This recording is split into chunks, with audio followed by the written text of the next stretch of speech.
Gene Irwin's podcast 1-4B. How people 40 plus navigate and scale their business idea. Hello, I'm Roger, the marketing manager for 3DBLM. This is a focused podcast 1-4B from Gene Irwin, entitled, How People 40 Plus Navigate and Scale Their Business Idea. Before I get to the details of what this podcast will cover, I've been instructed to provide you with 2 powerful links, which will give you access to documentation to facilitate and grow your potential business ideas. A. Download a free copy of Gene Irwin's roadmap and flowchart from 3D Business Launch Model, which gives you specific recommendations of how to progressively discover, create, and scale your business options. Here are the instructions, which will be repeated at the end of the podcast. Location: https://bit.ly/3kze9h5. Note, in this instance the bit.ly is in all lowercase letters, while the 3kze9h5 are all in uppercase letters. Next. B. Download a simple business plan starter, recommended by Gene Irwin, and provided by Forbes, available here. Location: https://bit.ly/3ked9iw. Note, be sure to write it this way. As before, bit.ly is in all lowercase letters, with the 3ku in uppercase, B in lowercase, 9i in uppercase, and W in lowercase. We are now at the point of these podcasts where you have an understanding of our approach to helping people who are 40 plus discover, create, develop, and grow their own business. I'm here to introduce to you the genius behind the breakthrough idea that anyone over 40 plus can succeed in starting a new business. As focused and extremely skilled men and women, you have experiences and resources and are now ready to prove that you have the talent, fortitude, and drive to create your own profitable business. You just want a little more direction and coaching in your growth trajectory to help get you from where you are now into a successful business you can discover, create, and grow. It is my distinct honor to introduce to you someone who has been through the challenges of creating businesses through his 40s, 50s, and 60s. He is your advocate in finding, creating, and developing your own business. He has created over $250 million for others, financially evaluated over 3,000 small businesses for acquisition, and assisted 3 companies to go public through the IPO process. He is Gene Irwin, a real engineer with chemical engineering, mechanical engineering, and even nuclear engineering credentials. And he knows how to help you succeed in business. He recently created the 3D Business Launch Model, which helps people throughout the world with unique strategies which propel them to success through his detailed courses, online video library, and what is very unusual in this industry, direct mentoring and personal coaching at a very high level. In this focused podcast 1-4B from Gene Irwin, entitled, How People 40 Plus Navigate and Scale Their Business Idea, you will learn how to understand and apply. 1. Learn new concepts in business creation. 2. Discover barriers to market entry. 3. Who are your first competitors? 4. What's holding you back? 5. What is OPO? Did you know that the average age for starting a successful business is over 40 years old? That doesn't mean if you are younger that you can't succeed. We will help you regardless of your background, education, skill, and age. But it is an interesting fact that an MIT study discovered most new business creators were over 40. In either case, we're going to talk to you right now. My friend, as you are listening to this, here you will meet a man who will give you concepts that are sound and support that is real. I'm truly excited to introduce him to you. Please meet Gene Irwin. Thanks, Roger. Hello, this is Gene Irwin, creator of the 3D Business Launch Model, and this companion podcast program, How People 40 Plus Navigate and Scale Their Business Idea. Today we're going to talk about podcast 1-4B, How People 40 Plus Navigate and Scale Their Business Idea. Before we do that, Roger has given you instructions to download free copies of Gene Irwin's roadmap and flowchart from the 3D Business Launch Model, located at https://bit.ly, which is bit.ly/3 large cap K large cap Z large cap E 9 cap H5. Make sure you download that. We'll give that information to you again later in the program. These are specific plans and ideas which will take the guesswork out of what to do next, what to concentrate on sequentially to begin to grow and scale your new business idea. Roger will give you the reference information again later at the end of this podcast. Today in this podcast 1-4B, we're going to talk about the following components. Number 1, what are your barriers to market entry? Number 2, exactly who are your competitors? Listen for my next Gene Irwin's podcast 1-5, which will cover the following topics. What are your competitive advantages? And number 2, what are your skills? I've created several videos which address each of these topics. You can find them on my YouTube channel at 3D Business Launch Model. So here we go. What are your barriers to market entry? What is the process known as the barriers to market entry? What is that? In addition to the challenges that you have in discovering, creating, and developing a business, there are external factors that impact how you approach the overall challenge of starting a business. Oh joy, you might say. You will discover in most likely a daily fashion that there are a tremendous number of issues that tend to slow the progress and intent of forming a business, but we'll get through them together. Be sure to take advantage of the downloads referenced by Roger at the beginning of this podcast. The first one is a roadmap I created for all business owners starting a new division or a new business. It addresses the vast majority of issues that you're most likely to encounter in your first 90 days. The secret to creating a successful business is moving from the fire extinguisher phase of being reactive to problems and putting out fires, then finally graduating into the proactive stages of projecting your company and its products into the market without hindrance from outside forces, other than normal competition. Competition, now there's a wonderful word for you. This world was created on the principle that everything has opposition. Nature has shown us that newborn animals, fully exposed plant life, and in just life in general, is a struggle from day one. But it's meant to be that way to ensure that the strongest survive the harsh realities of life, and I might say the harsh realities of starting and running your own business. If it was easy, everybody would be doing it. Some of you may know that trying to help a baby bird of just about any species break out of its shell prematurely will almost always cause its demise. Why? The birthing process of animals and birds is designed to strengthen them immediately upon leaving the safety of eggshells or their mother's wombs. Physical strength is paramount in the animal kingdom. Nature has even helped some species of birds and reptiles by giving them a hard egg tooth at the end of their snout or beak to break into this world. That's the real meaning of opposition in all things. You might have to fight your way through this life until you grasp how to do things. You didn't learn how to ride a bike in the first minute. I didn't learn how to fly up to nearly 18,000 feet without an engine the first month I started hang gliding. Discovering, creating, and scaling a business is no different. You have to grit your teeth and just plow your way through the initial pains of growing a business. The secret is, with me as your private mentor, I'm going to show you where and how to make this phase of your business less painful and more productive. Let's talk about some general facts about business startups and launches. The fact is, the business starts in the mind of the creator long before anyone outside of your family is aware of your planning stages. The main challenges at this stage of creating your business is to avoid the overwhelm, attitude, and paralysis that comes with it. Many new entrepreneurs get so bogged down with minutiae that he or she can't see beyond the mountains of paperwork and so-called good advice from others. They never get out of the proverbial eggshell of data thrown at them. To avoid that, in your instance, let's help you focus. Take a deep breath. Maybe take 2 deep breaths. Then let's get your egg tooth hat on. Do you remember that I had you go through a few hours of solitude so that you could discover and digest the 10 best business ideas and 8 best types of work you want to do? That exercise was on purpose. It was meant to give you a distraction-free environment, hoping you would get in touch with that inner sense of wonderment with the possibilities of exploring and creating your own business. Let me share with you the process from my unusual perspective and preparation so that you can catch a glimpse of what I'm talking about. Creating your own self-sustaining business is an incredible feeling, especially when you can support yourself, your family, clients, customers, and eventually other families and employees who join your venture. But pump the brakes for a minute. I want you to come with me and experience for a moment what that process feels like in advance of its actual existence. Some podcast episode ago, I mentioned that I'm a professional hang glider pilot. Even writing those words down comes with the emotions of excitement, caution, fear, and preparation.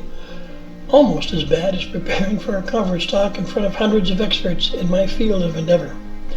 So hang in there with me, pun intended, for a few minutes and indulge in the feelings that come along with the comments of expectation and preparation, whether it's a new business or flying off a new cliff for the first time.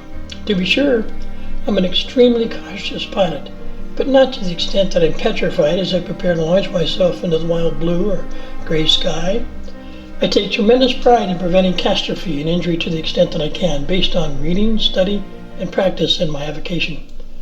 You may be aware that both new private pilots in training and vastly experienced commercial and military pilots all use checklists before takeoff and landing. Why? Because flying is a very unforgiving environment, just as space and under the oceans. A checklist is designed to give us reassurance that we're covering the critical elements of the aircraft on ourselves, and that equipment and pilot are mentally and physically prepared to fly. Gravity is always going to hold you down. Friction and drag are always going to resist your efforts.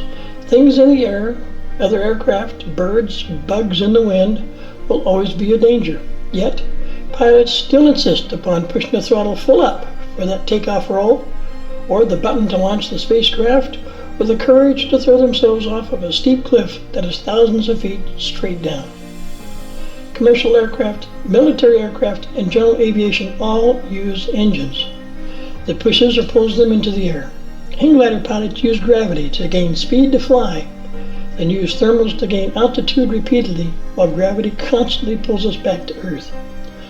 Like creating a new business that has dozens of things that can go wrong with its evolution, every flight in a hang glider is fraught with danger.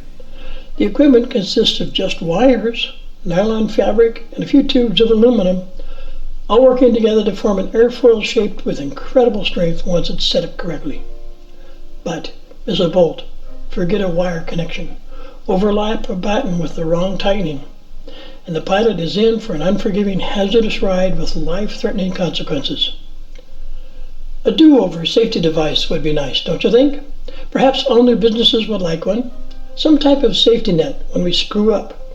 But sometimes entrepreneurs have to mitigate risk in the old-fashioned and the new-fashioned way. Use mentors, especially those with decades of experience in business formation and growth. Hang glider pilots have a do-over. All hang glider pilots, except during low-altitude training, wear safety gear which includes a mandatory parachute. There again, we trust in the presence of gravity and the opposite force of the wind trapped in the folds of the parachute to reasonably and gently return us to Earth after making a mistake or suffering an aircraft collapse. While in the air, there's no possibility of calling a timeout, so you can't just pull over to the nearest cloud and correct your mistakes from setting up like you would on a flat tire on a freeway. Want to know some numbers? My checklist for flying has more than 58 steps before I launch, 27 steps before I commit to fly, 9 steps while flying, 7 steps before landing, for a total of over 100 critical items. If I make a crucial mistake, and it happens, then I have one last chance to recover from that by, you guessed it, a 6-step checklist to perform a final emergency parachute deployment. We have similar checklists for creating a new business. That's what I'm sending to you today, is a very solid roadmap, a checklist to help you clear out the barriers to market entry. Some of these are legal issues, business setup, complications that arise usually because you're dealing with other people, and possible product or service liability. Still want to create a new business? It's not for the faint of heart, but correctly done, it's almost as spectacular as flying silently with no engine noise, remember? At 14,000 feet above the ground with nothing but the wind, clouds, and other birds nearby, and nothing between you and the ground. It's truly an unbelievable experience. Back to the experience of creating your business. By understanding some of the very real issues which are barriers to market entry. By thinking and planning in reverse. One of your tasks as you build your business idea is to create something which can't easily be duplicated or surpassed, even if competition throws a lot of development hours, money, and people at the challenge of catching up to you. That's why you take advantage of the copyright and patent laws in the country in which you live. You also take precautions when creating everything you're doing, who you hire, how much information you release, and how you take advantage of NDAs, or what is known as non-disclosure agreements, to protect your business, concepts, products, and services from being stolen by others. And they will. Very important you understand these things. Please review the videos contained in my YouTube channel for the 3D Business Launch Model by Gene Irwin, and review each of these topics covered in this podcast, which are: what are your barriers to market entry, and exactly who are your competitors? This is podcast 1-4B, part 2. You will find them all listed under 3D BLM mini steps of 10 different, very brief videos, which will add to your understanding. The essential summary here for this portion of the podcast is for you to understand that there are many naturally occurring hurdles or barriers of entry to the market of the business in which you wish to develop. Some are real, some are not. Some are legal, and some others are just nice to consider. Then, with your projections and foresight hat on, you want to create barriers to make it difficult for anyone else to compete with you legally or illegally. Them, not you, by stopping copycat products and services and wrapping your business, products, and services in a nearly indestructible shell of protection using copyright, patent, and good legal protection. Now, let's find out who you're competing with. Number 2. Exactly who are your competitors? Well, that's a good question. Who are your competitors? The biggest competitors in the inception of your business are listed in the following order. Your biggest competitor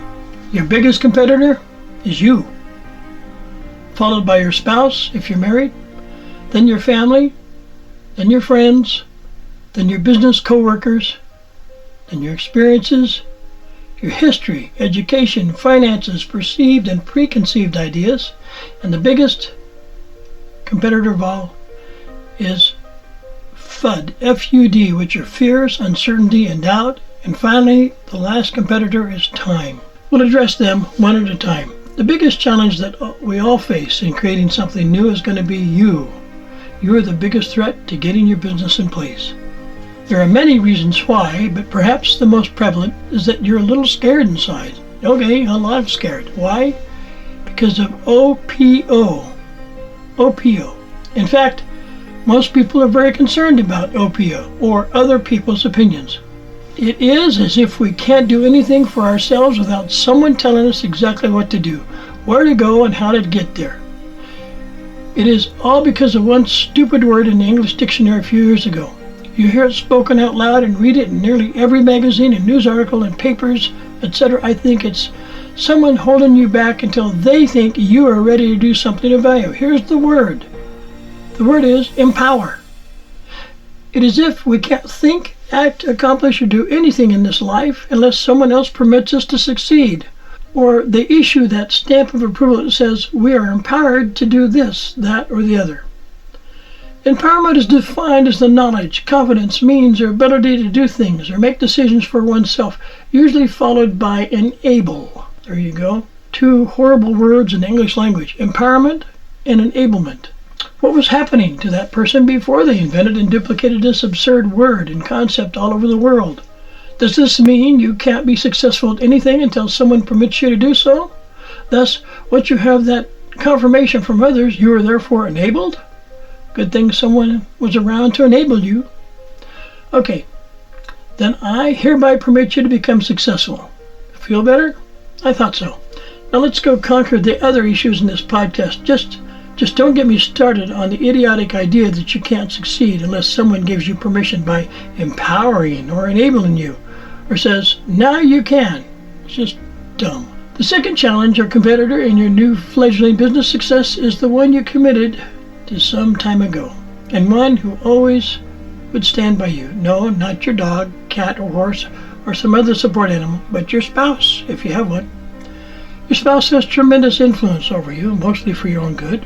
But sometimes when we think about the great inventions and challenges which were met by adventurous men and women, their spouses either supported their harebrained idea or they didn't. Spouses can cause us to be cautious in what we do, or in very few cases are just as risk-taking as you are, but not very often. Some spouses lead the way when it comes to trying new things.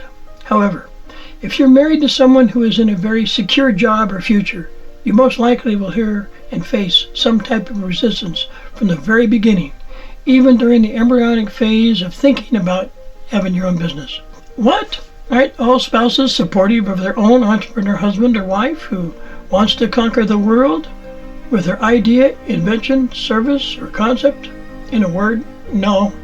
If your spouse or significant other is in the following types of jobs for more than 3 years, they will resist any attempt to pry them loose with your creative thinking. Number 1, any government job, i.e. the business derives its revenue from a tax base. Think school teacher, bus driver, city worker, a state employee of any type, including GS, government servants, or civil servants. They have no clue how cash flow is generated by the business because there is no cash flow in the business they work in. It's all about the budget. Almost all meetings discuss that ever-present budget cuts and budget constraints. Everything in that type of employment centers around what next year's budget release will entail, including job hiring, wage freezes, etc. Number 2, armed services or government jobs, without any submission by the employees for budget constraints. There is a budget analysis by other civil servants, but not the direct chain of command. People who are in the process of exercising orders and commitments from civilian leaders. Those who defend our freedoms are not concerned about the budget. Number 3, people who work for nonprofit organizations are very similar to those who work in a government-supported job. It's a very bland work, supported by few opportunities for advancement, but some people derive their self-worth by using the association with their so-called colleagues, usually found in school teachers' lingo and college coworkers. Again, none of these people produce products or services which are sold to consumers or customers who must be provided with service and support. As such, they have no concept of revenue generation, cost of goods sold, net income, and a host of related financial terms critical to business success. If you come from that environment, you will have to learn a great deal about competition and product development and support before you're becoming very successful in your own business. How do I know about these types of businesses? Well, when you spend 6 years in post-secondary education and collegiate learning, you discover and learn about all the challenges which academics face. My brother was a long-time professor, in fact, a world-leading scientist in the area of zoology for over 30 years. He is a very bright person who has published dozens of articles about related and current animal and environmental topics worldwide. His constant efforts, including securing budgets and grants from various companies and governmental agencies to fund his group of engineers, like me, who were dedicated to hydrology and chemical engineering, as well as other experts in various fields. The thought of developing a budget and hunting for grant money every year would be career-limiting for most of us. In my youth, I worked for the Department of Agriculture in the U.S. Forest Service, fighting fires and planting trees in my home state of Montana. There I learned about the income scale of the GS or General Service or Civil Service person. I was at a GS1 Step 1 level as a firefighter. Now don't laugh, but my income was $1.60 per hour. If I was on an active fire, my hazard duty pay would increase my pay by 50%, wait for it, to $2.40 an hour. Man, I was making nearly $20 a day fighting dangerous fires. I thought I was making a great income at the time. In 2023, the general service income for the same level at GS1 Step 1 is now $9.67 per hour, or $77.26 per day, considerably more than the amount that I earned not fighting fire. When I was a nuclear engineering scientist, I was well aware of the budget cycle that plagues the efforts to accelerate research, certain criteria to its completion. Working in a nonprofit environment is, in my case, extremely boring and not conducive to personal expertise growth. So, I left the nuclear engineering world to begin my own consulting business over 45 years ago.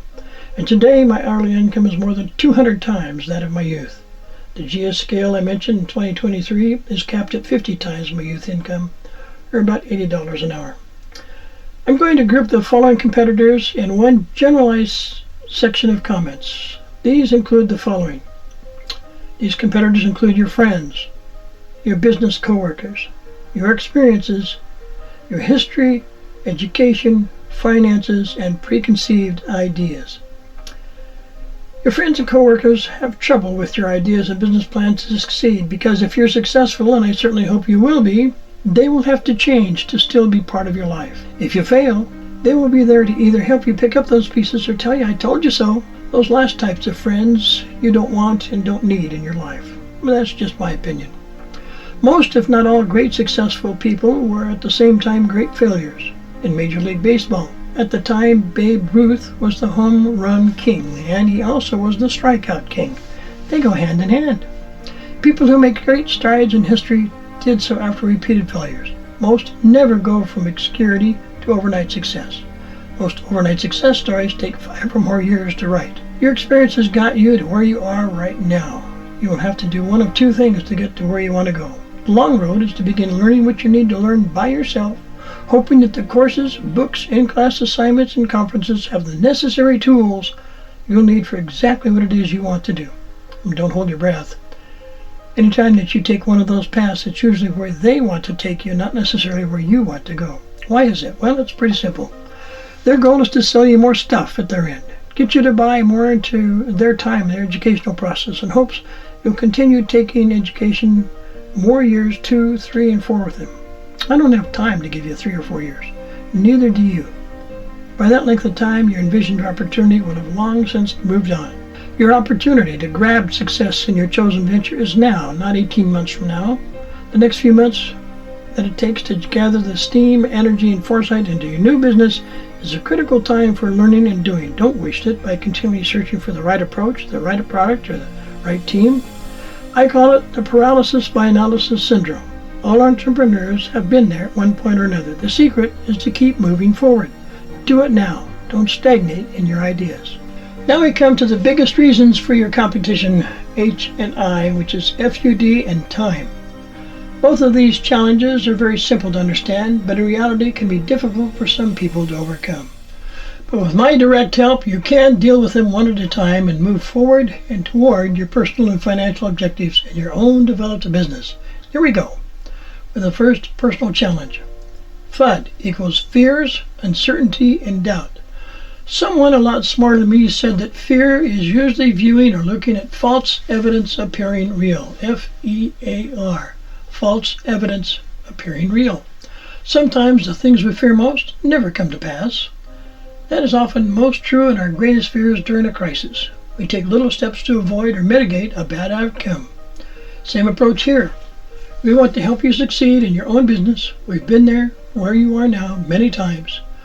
Over the past 40 years, as you most likely already know, I've created engineering and science careers, evaluated over 3,500 businesses for acquisition, and generated over $275 million in sales and contracts. Those numbers simply mean I've seen and been where you are now dozens of times, in all types of businesses, large and small, complex and simple. The goal here is to compress the one asset you can't buy more of, no matter how much funding you have in place. And that asset, of course, is time.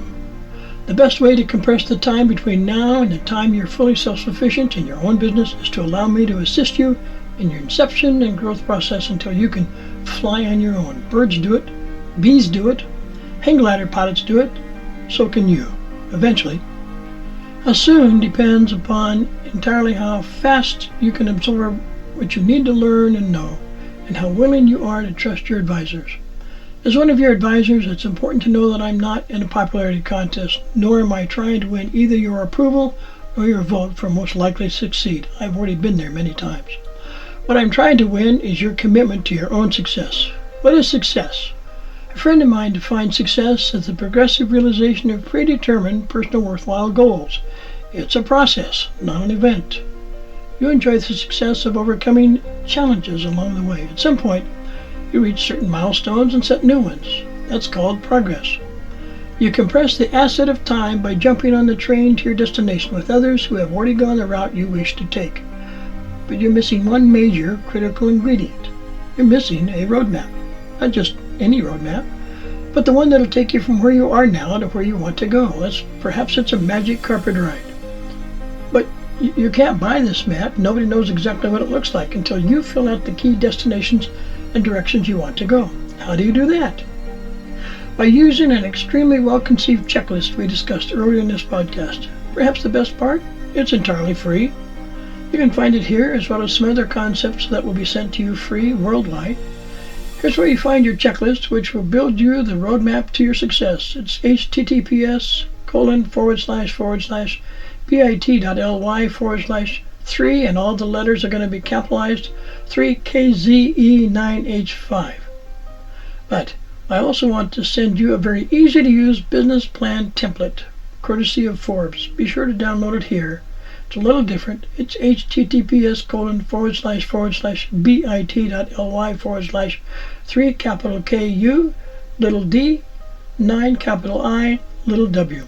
Again, we're going to have Roger repeat this information to you at the end of this podcast. I realize that this has been a long discussion, but friend, you have to realize that either I'm someone who can help you reach your destination objectives quickly, or perhaps you're on the wrong train. I only want to attract people who are serious about their future for themselves and their families. If you're not willing to take the free advice and concepts first to understand the foundation of kidney success, perhaps I'm not the right coach or mentor for you. The next series of podcasts will discuss how to take your checklist and build out the roadmap to the destination of your choice. I'll help you get there as fast and successfully as you want to go. It's your map, it's your goals. Let's make sure it's what you want to do, and you have a viable plan that most likely is going to work. This is Gene Irwin, founder of the 3D Business Launch Model and the podcast associated with it, How People 40 Plus Navigate and Scale Their Business Ideas. The next podcast 1 through 5 will discuss the topics of competitive advantages and go over some of the skills necessary to compete in today's complex world. I'll give you some more references from the 3D Business Launch Model YouTube channel to see and hear these concepts at your convenience. Again, Gene Irwin, you have a great day. Bye for now. Hello, I'm Roger, the marketing manager for 3DBLM. This is a focused podcast 1-4B from Gene Irwin, entitled How People 40 Plus Navigate and Scale Their Business Idea. Before I get to the details of what this podcast will cover, I've been instructed to provide you with 2 powerful links, which will give you access to documentation to facilitate and grow your potential business ideas. A. Download a free copy of Gene Irwin's roadmap and flowchart from 3D Business Launch Model, which gives you specific recommendations of how to progressively discover, create, and scale your business options. Here are the instructions, which will be repeated at the end of the podcast. Location, https://bit.ly/3kze9h5.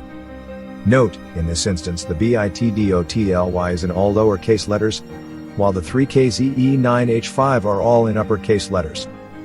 Next. B. Download a simple business plan starter, recommended by Gene Irwin, and provided by Forbes, available here. Location, https://bit.ly/3kud9iw. Note, be sure to write it this way. As before, bit.ly is in all lowercase letters, with the 3ku in uppercase, d in lowercase, 9i in uppercase, and w in lowercase. Hello, this is Jessica of Gene Irwin's podcast. Thank you for listening to this podcast. We want to make them even more useful to you by your leaving a brief review telling us what you want to hear. Please leave a review of this podcast and tell us 3 things. 1. What did you like? 2. What you didn't like? 3. What would you like to hear more about? Thanks for taking the time to give us your review. This is Jessica, the Communications Director for 3dblm.com.